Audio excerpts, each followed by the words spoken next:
नमस्कार। हिंदू धर्म का महान ग्रंथ महाभारत ज्ञान का विशाल भंडार है। इस ज्ञान के भंडार को हम महाभारत का महापर्व नामक श्रृंखला के रूप में पिरोकर आपके समक्ष लाए हैं। सीखने, समझने और जीवन को उचित दिशा में ले जाने के लिए इस ज्ञान गंगा की रचना की गई है। इस प्रयास में आपका स्वागत करते हुए मुझे हार्दिक प्रसन्नता हो रही है। इसमें मैं योगिता पंत, मार्गदर्शक, गुरु एवं हिंदू विचारक अनिल चावला जी के सम्मुख कुछ जिज्ञासाएं प्रकट करूंगी और वे समाधान करेंगे। आइए, बुद्धि और विवेक के देवता विघ्नहर्ता गणेश, देवी सरस्वती, द्वापायन कृष्ण और वासुदेव कृष्ण को सादर नमन कर इस वार्तालाप का आनंद लें। अनिल जी, बहुत बहुत स्वागत है आपका। नमस्कार। अनिल जी, पिछले प्रकरण में आपने बताया था कि महाराज शांतनु और सत्यवती का विवाह हो गया था और उनकी कोई संतान हुई। हाँ, विवाह हुआ है तो संतान होना स्वाभाविक है। जी। बड़े शास्त्रीय ढंग से जो कुछ था, एक विवाह हुआ, संपन्न हुआ। उनका पहला पुत्र जो जिसने जन्म लिया उसका नाम रखा गया चित्रांगद। जी। अत्यंत बुद्धिमान था, पराक्रमी था, शूरवीर था, सब उसमें गुण थे। दूसरा पुत्र जो कुछ वर्ष बाद हुआ उसका नाम विचित्र वीर्य रखा गया। अभी विचित्र वीर्य बहुत छोटा बालक था जी। कि महाराज शांतनु का निधन हो गया। जी। और जो काफी हमने पिछले प्रकरण में देखा जी। कि उनका विवाह जो था वो काफी वृद्ध थे जी। जब उनका विवाह हुआ था। उसके बाद 2 पुत्र हुए और अभी दूसरा पुत्र छोटा ही था और उनका देहांत हो गया। जी। महाराज की मृत्यु के पश्चात तो सत्यवती का पुत्र चित्रांगद वो राजा बना होगा, तो राजा के रूप में कैसा था? क्या वो राजा बना? जी। देखो, चित्रांगद वीर अवश्य था, जी। बुद्धिमान भी था, जी। लेकिन उसकी कोई उपलब्धि नहीं थी। वह राजा केवल इसलिए बन गया था जी। कि वे महाराज शांतनु का पुत्र था और ऐसी सत्यवती से जो भी शर्त थी जी। उसके तहत वो बन गया था। जी।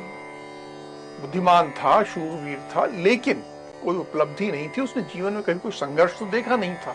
जी। ऐसे व्यक्तियों के साथ एक साधारणता होता है कि जितना व्यक्ति जितना खोखला होता है उसको अहंकार उतना ज्यादा आ जाता है। ये था तो खोखला, जी। कभी इसने संघर्ष देखा नहीं, कभी किया नहीं, जी। पर इसे अपनी वीरता का बड़ा अहंकार, घमंड कि विश्व में सबसे बड़ा वीर तो मैं ही हूं, जी। ऐसा भाव आ गया। अब जब घमंड आ जाता है जी। तो व्यक्ति की एक प्रकृति बन जाती है कि वह हर किसी का अपमान करने लगता है, तिरस्कार करने लगता है। तो जो भी राजा आए, जी। सम्राट की पदवी उसे मिली थी, महाराज शांतनु सम्राट थे, वह भी सम्राट बन गया। अब जो भी राजा आए सबका तिरस्कार करे, अपमान करे, किसी को ठीक से सम्मान ना दे, जी। तो राजा सब तिलमिलाए कि ये क्या तरीका है। लेकिन उसकी एक और आदत बन गई। अब जब अपमान करता है व्यक्ति, जी। घमंड में चूर होता है तो कुछ भी करता है। तो वो देवताओं के बारे में भी आक्षेप करे, कुछ टिप्पणी कर दे, किसी को भला बुरा कह दे, देवताओं का अपमान कर दे, ये उसकी आदत बनने लगी। वह किसी का भी सम्मान नहीं करता था, किसी देव का, किसी राजा का कोई सम्मान नहीं, और किसी के बारे में भी कुछ भी बोल देना। अब ये बात गलत थी। जी। अहंकारी का हमेशा अंत होता है।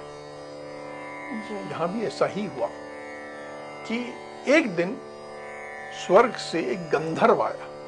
जी। और उस गंधर्व ने आके कहा कि हे चित्रांगद, तुम्हारा नाम चित्रांगद और मेरा भी नाम चित्रांगद है।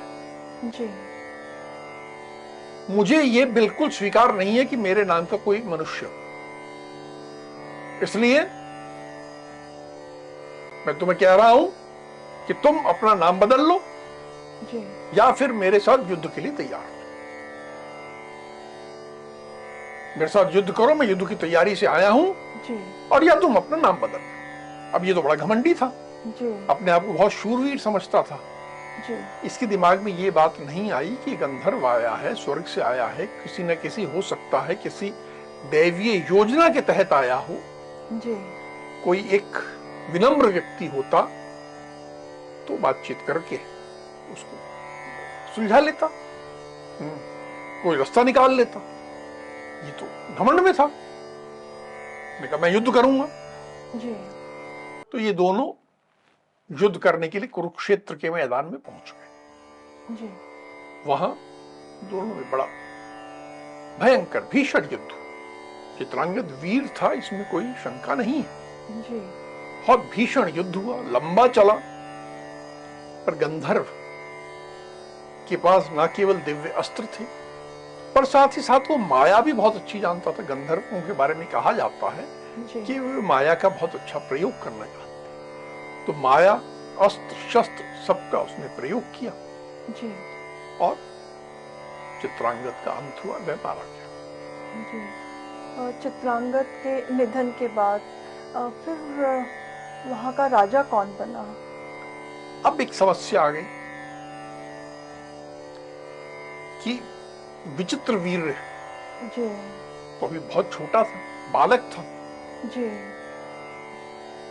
शांतनु नंदन भीष्म ने, गंगापुत्र देवव्रत ने जी अपने भाई चित्रांगद के सब जो अंतिम संस्कार के कर्म होते हैं वे सब किए, जी और अब विचार किया और कहा कि अब कोई तरीका नहीं है तो विचित्र वीर को ही जी राजा बनाया जाए।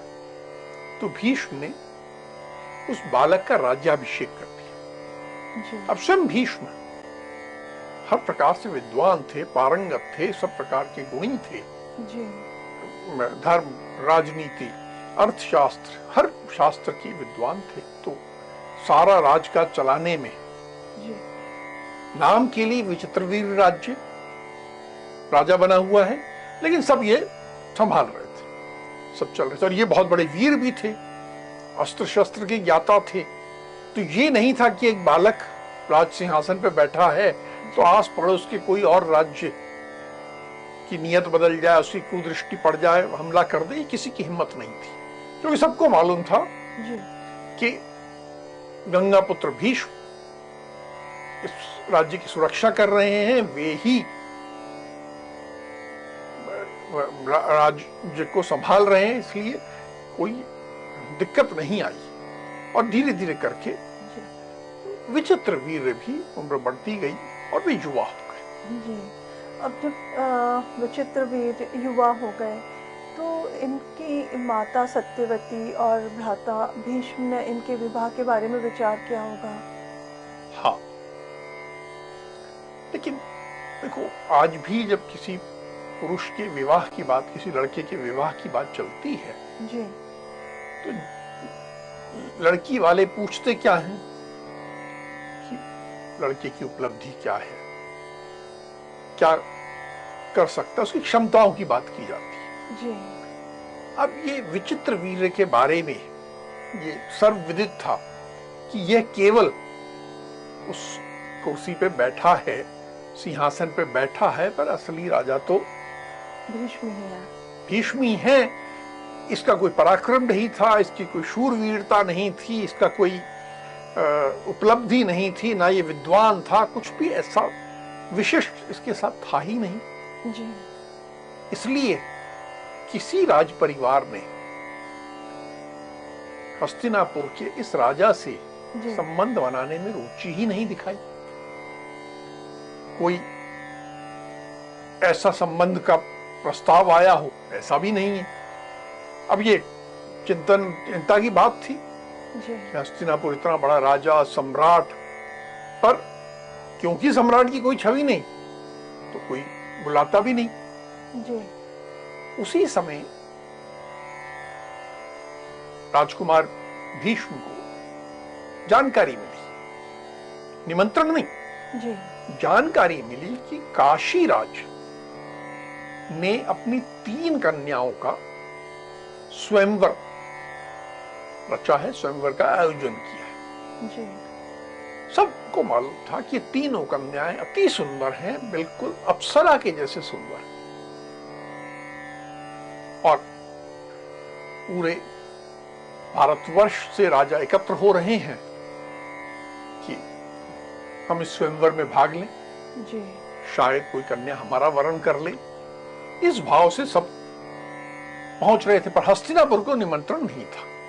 जी उन्होंने ये योग्य नहीं समझा कि विचित्र वीर के साथ विवाह हो सकता है, ऐसा सोचा भी नहीं, जी या निमंत्रण नहीं भेजा। अब गंगा पुत्र भीष्म जी बिना किसी निमंत्रण के एक रथ लिया और अकेले ही काशी पहुंच गए। वहां जब पहुंचे जी तो स्वयंवर प्रारंभ हो चुका था, जी सारे राजा एकत्रित थे, जी और जब वे पहुंचे तो सब राजाओं को एक एक करके परिचय दिया जा रहा था।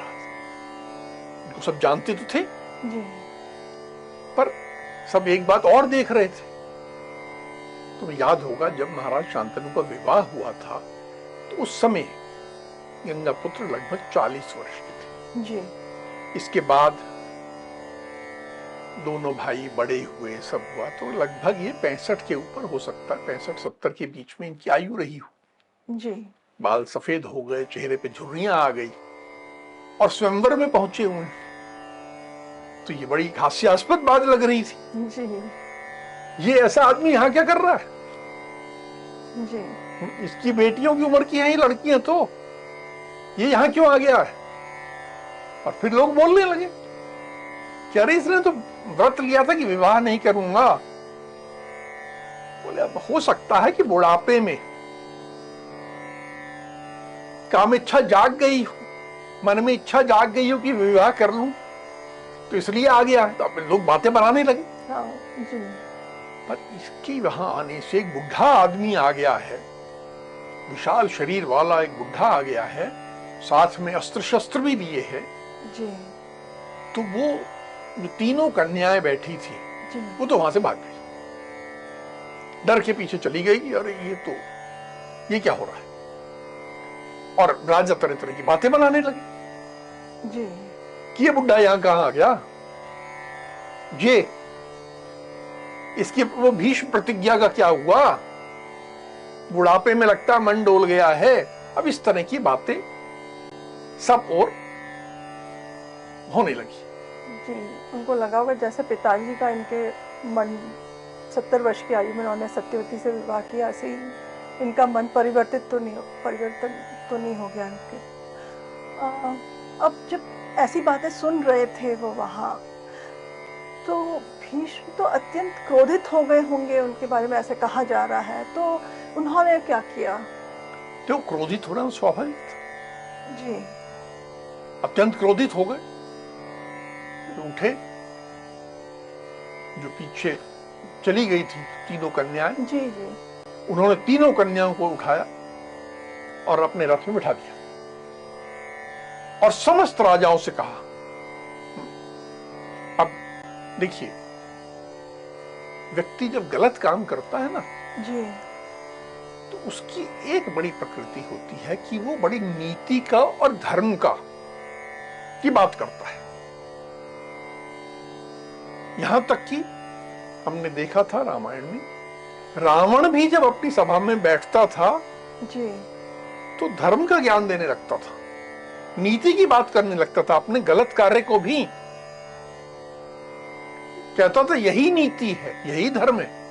अब यहां भी गंगापुत्र भीष्म कहने लगे जी कि विवाह के 8 प्रकार होते हैं, इस प्रकार का उन्होंने भाषण दे दिया।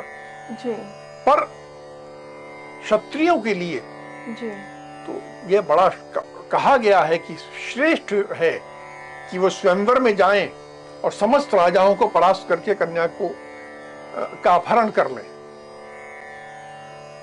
क्षत्रियों के लिए ऐसा श्रेष्ठ माना गया है। देखिए, ये उन्होंने गलत बात कही। सही नहीं है। जी लेकिन उससे उन्होंने ऐसा ही कहा और कहा कि मैं इन कन्याओं का अपहरण कर रहा हूं, तुम सब लोग, सब राजा, सब एकत्र हो जाओ, जैसा चाहो करो, अपनी पूरी शक्ति लगाकर मुझे रोकने का प्रयास करो।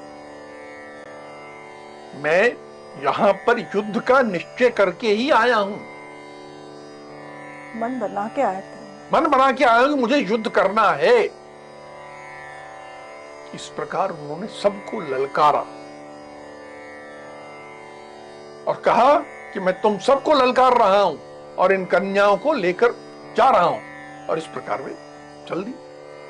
वहां तो इतने सारे राजा आए हुए थे, तो किसी ने उनको रोकने का प्रयास नहीं किया। अब सारे राजा, भारी कोलाहल मच गया, सब अचंभित, कोई इस तरह की ये तैयार नहीं था, सब उछल पड़े।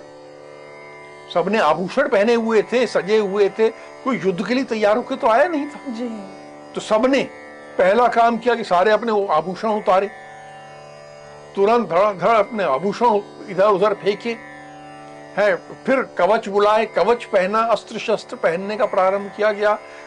अपने आदेश दिया गया कि भाई अपने रथ में घोड़ों को जोत दिया जाए। रथ बुलाए गए, सब अपना रथ पे बैठ गए और सब इस प्रकार करके एक पूरी सेना, जिसमें केवल राजा ही राजा थे, सब एकत्र हो गए और उन्होंने गंगापुत्र भीष्म पर आक्रमण किया। एक संगठित सेना की तरह बड़ा भीषण भीषण युद्ध छिड़ गया।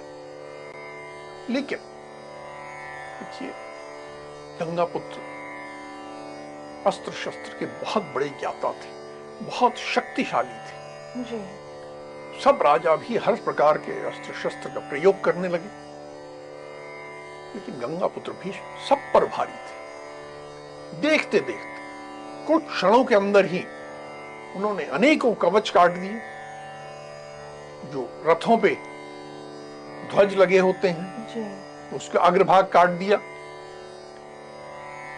कई सारथी मारे गए, कई घोड़े मारे गए। जमीन पे खून जैसे लगातार गिरने लगा, बहने लगा। जी अनेक शीश जमीन पर गिर गए। गंगापुत्र की फुर्ती, वीरता और अस्त्र शस्त्र में कुशलता के सामने किसी का टिकना संभव ही नहीं था। कोई टिक ही नहीं पा रहा था। सारे राजा परास्त हो गए। सबने हिम्मत छोड़ दी कि हम इसे नहीं हरा सकते। और जब सब परास्त भाव में आ गए जी तो गंगापुत्र भीष्म हस्तिनापुर की ओर बढ़ने लगे। जी अब सब राजाओं को परास्त करने के बाद भीष्म हस्तिनापुर की ओर रवाना हुए, तो किसी अन्य राजा ने उन्हें रोकने का प्रयास नहीं किया? हाँ, जब भीष्म हस्तिनापुर की ओर बढ़ने लगे, जी एक राजा ने इस पूरी भीड़ से वो निकल के आगे आया और उसने भीष्म को पीछे से पुकारा, आवाज दी कि अरे ओ रुक, तू खड़ा रह, जी मैं तुझसे युद्ध करना चाहता हूं। इस प्रकार पूरे जोश से एक आवाज पीछे से आई। जी गंगापुत्र सोच रहे हैं कि मैंने तो सबको हरा दिया, जी और एक आवाज आ रही है। वे तुरंत पीछे मुड़े, जी देखा कि एक राजा शाल वहां खड़े हैं और युद्ध के लिए उनको ललकार रहे हैं। राजा शाल को ऐसा देखकर जी गंगापुत्र को बहुत क्रोध आया कि ये कहां से फिर से उभरा है। उन्होंने अपने सारथी को आदेश दिया कि अपना रथ उस ओर बढ़ाओ। जी जब तक वो रथ उधर बढ़ाने लगे, शाल ने उनके ऊपर आक्रमण प्रारंभ किया, उनके ऊपर बाणों की वर्षा प्रारंभ कर दी। जी बाकी जितने राजा थे जी वो तो हारने की मानसिकता में आ चुके थे। जी वे चारों तरफ खड़े होकर अब ये तमाशा देखने लगे। युद्ध में भाग नहीं ले रहे थे अब वो, जी जी अब तो केवल देख रहे थे कि अब क्या होता है।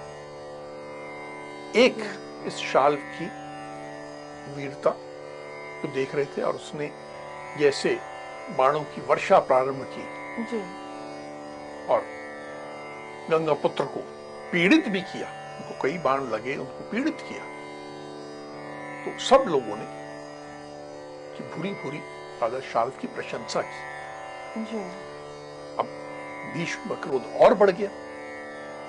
उन्होंने अपने सारथियों को कहा तुम और पास लेके जाओ। जी जब वे पास पहुंचे तो अब गंगा पुत्र ने वारुणास्त्र का प्रयोग किया जी और उस शस्त्र से, जी जो अस्त्र से जी शाल्व के रथ के सारे घोड़ों को मार दिया। जी फिर उन्होंने एक और दिव्यास्त्र का प्रयोग किया जी और सारथी को भी मार दिया। जी फिर अन्य अनेक अस्त्रों का प्रयोग करते गए और शाल्व को बिल्कुल अधमरा कर दिया। जी और उसके बाद जब शाल्व अधमरा हो गया, तो युद्ध करने की स्थिति में ही नहीं रहा, जी तो उसको वहां से हटा लिया गया। उसके जो अन्य सैनिक थे, जो साथी थे, शाल्व ने हटा लिया। शाल्व अपनी राजधानी को लौट गया और गंगा पुत्र हस्तिनापुर को बढ़ चले। एक बात मैं यहां कहना चाहूं, जी देखो जो शाल्व ने किया यह एक बहुत विशेष बात है। जहां सारे राजा हार चुके थे, जहां आशा की कोई किरण नहीं थी, जी सामने वाला शत्रु अत्यंत शक्तिशाली है, मुझे मालूम है कि मैं नहीं जीत सकता, जी फिर भी युद्ध कर। क्यों? क्योंकि गलत का प्रतिकार करना चाहिए। यदि इसकी एक तुलना मैं रामायण से करूं, जी तो जब रावण सीता का अपहरण कर रहा था तो जटायु ने जी चुनौती दी थी। जी ये शाल्व की चुनौती कुछ उसी प्रकार की थी, एक चुनौती थी। जी उसने अपना प्रयास किया, सफल हुआ असफल हुआ यह महत्वपूर्ण नहीं है, जी लेकिन प्रतिकार किया। जी अपने धर्म का पालन बिल्कुल। किया। अब राजा शाल्व ने तो अपनी हार मान ली थी। अब तो कोई रुकावट नहीं थी भीष्म के मार्ग में, रास्ते में, तो वो तो हस्तिनापुर लौट गए होंगे। वहां पहुंचने के बाद उन्होंने क्या किया? देखिए, भीष्म ने जो किया जी उनका पराक्रम अद्वितीय था। जी उन्होंने स्वयं किसी प्रकार भी आहत हुए बिना, उनको कोई चोट नहीं पहुंची थी, कोई गंभीर उनकी हानि नहीं हुई थी, जी बिना कुछ हुए उन्होंने समस्त राजाओं को परास्त कर दिया था। वहां पहुंचे, वहां जाके माता सत्यवती से मिले। जी भी इस जो काशी आने की यात्रा थी, जी इसके लिए माता सत्यवती की अनुमति लेके आए थे। इसमें माता सत्यवती की भी सहमति थी कि मैं ये उस कार्य के लिए जा रहा हूं। और वहां पहुंच के ये विजयी पहुंचे थे, तो स्वाभाविक है कि उनको स्वागत हुआ विजयी के रूप में। जी उसके बाद माता सत्यवती ने भी स्वागत किया, अन्य लोगों ने भी स्वागत किया। और इसके बाद गंगा पुत्र ने वो तीनों कन्याएं जी विचित्र वीर्य को सौंप दी। गंगा पुत्र का उन कन्याओं से विवाह करने का कोई विचार नहीं था, जी वो तो उनकी अपनी प्रतिज्ञा पे कायम थी। जी वो ये तीनों कन्याएं अपने छोटे भाई विचित्र वीर्य के लिए लाए थे, तो उन्होंने तीनों कन्याएं विचित्र वीर्य को सौंप दी। जी गंगा पुत्र भीष्म द्वारा 3 कन्याओं का अपहरण किया गया। इसको क्या आप सही मानते हैं? ऐसा प्रतीत होता है कि जैसे रावण ने सीता का अपहरण किया था, उसी प्रकार ये भी कह सकते हैं कि प्रतीत होता है। रावण का सीता अपहरण और भीष्म का 3 कन्याओं का अपहरण, इनको हम एक साथ देख सकते हैं। तुम ठीक कह रही हो। यह जो कृत्य था बिल्कुल गलत था, निंदनीय था, और ऐसा अपराध है ये केवल गलती नहीं है, ये अपराध है, और ऐसा अपराध है जिसके लिए कभी क्षमा नहीं किया जा सकता, जिसका कोई प्रायश्चित भी नहीं हो सकता। ये ऐसा गंभीर अपराध है। लेकिन हम उससे पहले थोड़ा चले गए। जी। ये अपराध उन्होंने क्यों किया? मेरा मानना है कि यह अपराध करने के लिए गंगापुत्र तो निश्चित रूप से उत्तरदायी हैं, जिम्मेदार हैं। जी। लेकिन कहीं ना कहीं उनकी माता देवी गंगा भी इसके लिए जिम्मेदार है। जी। देवी गंगा ने अति उत्साह में अपने पुत्र को शिक्षा दिलाने के लिए असुरों के गुरु शुक्राचार्य के पास भी भेज दी। उन्होंने जब देवव्रत को महाराज शांतनु को सौंपा जी। तो कहा कि आपका पुत्र शुक्राचार्य की नीति में भी पारंगत है, हर प्रकार की विद्या मैंने इसे दिला दी है। जब आप अपने पुत्र को असुर गुरु से विद्या दिलाओगे जी। तो उसके दिमाग में आसुरी मानसिकता ही आएगी। तो गंगापुत्र में बाकी सब गुण थे, जी। लेकिन ये आसुरी, दानवी, राक्षसी मानसिकता थी। इसमें, इस मानसिकता में यह सोचा जाता है कि मुझे जो चाहिए जी। उसके लिए कुछ भी करना वैध है, कुछ भी करना सही है, उचित है। मुझे यदि ये चाहिए तो मैं लूंगा, चाहे मुझे खुद के लिए चाहिए हो, स्वयं के लिए चाहिए हो, या अपने छोटे भाई के लिए चाहिए हो, या अपने पिता के लिए चाहिए हो। किसी भी प्रकार से मैं लूंगा। जी। यह सोच हम जिस दैवीय संस्कृति को मानते हैं उसमें बिल्कुल गलत है। रावण की भी यही सोच थी। जी। तुम रावण का उल्लेख किया, बिल्कुल ठीक किया। रावण की भी यही सोच थी कि मुझे जो चाहिए मैं तो लूंगा, क्योंकि मैं शक्तिशाली हूं। यदि मैं शक्तिशाली हूं तो मुझे अधिकार मिल जाता कि मैं जो चाहे ले लूं। दूसरी बात कि दानवी सोच में स्त्री एक वस्तु से अधिक कुछ नहीं। जी।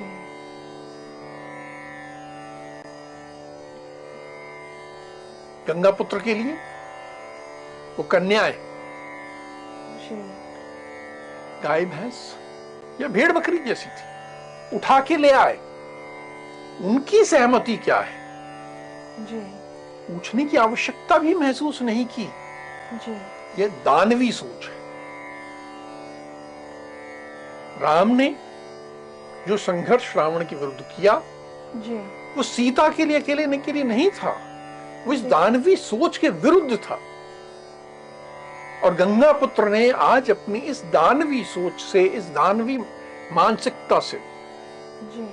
ऐसा अपराध किया जिससे उन्होंने न केवल अपनी हानि कर ली, अपने कुल के विनाश की पटकथा लिख ली है। ऐसे अपराध से कुल का विनाश निश्चित है। अनिल जी, वाकई में भीष्म ने तीनों कन्याओं को एक वस्तु समझा, उपयोग की वस्तु समझा, और उनका अपहरण करके एक आपराधिक कार्य किया है जो बहुत ही निंदनीय है, और इसकी तो कठोर से कठोर शब्द में आलोचना की जानी चाहिए। अब हम आज की चर्चा को यहीं विराम देते हैं। अगली कड़ी में महाभारत के महापर्व से जुड़े कुछ मार्गदर्शक प्रसंगों के साथ हम दोनों फिर उपस्थित होंगे। राम राम। राम राम।